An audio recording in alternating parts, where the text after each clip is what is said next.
বারবার একটা কথা বলি যে ভাইয়া রুটিন ফিক্স করো। তোমার হাতে এখনো সময় আছে, তুমি একটা রুটিন বানাও। তোমাকে এমন রুটিন বানাইতে হবে না যে আমি কোন ঘন্টায় কি করব, একদিন আমি কি কি পড়বো, এগুলো দরকার নাই তো।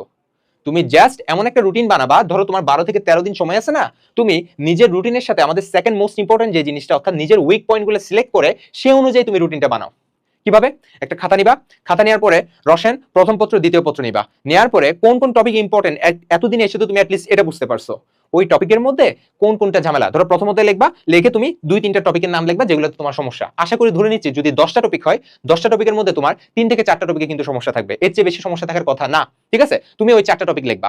সেম ওয়েতে second chapter, third chapter, fourth chapter, fifth chapter, এগুলো প্রত্যেকটা সাবজেক্টে তোমরা এরকম করে একটা নোট করে ফেলবা। এই জিনিসগুলো হচ্ছে তোমার উইক পয়েন্টস, এই জিনিসগুলো তোমরা সর্ট আউট করবা। ক্লিয়ার? আচ্ছা, তারপরে তুমি যে রুটিনটা বানাবা সেটা হচ্ছে এই জিনিসগুলোকে কেন্দ্র করে, অর্থাৎ তুমি যে জায়গায় উইক সেই জিনিসটাকে কেন্দ্র করে তুমি রুটিনটা বানাবা। আজকের এই দিনে আমি এইগুলা পরে পরে শেষ করব।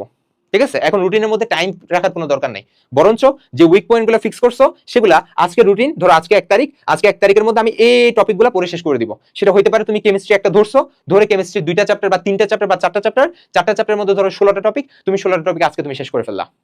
ঠিক আছে, এভাবে করে আগে নিজে উইক পয়েন্টগুলো নোট ডাউন করে ফেলো, তারপরে সে অনুযায়ী রুটিনটা বানাও। রুটিনটা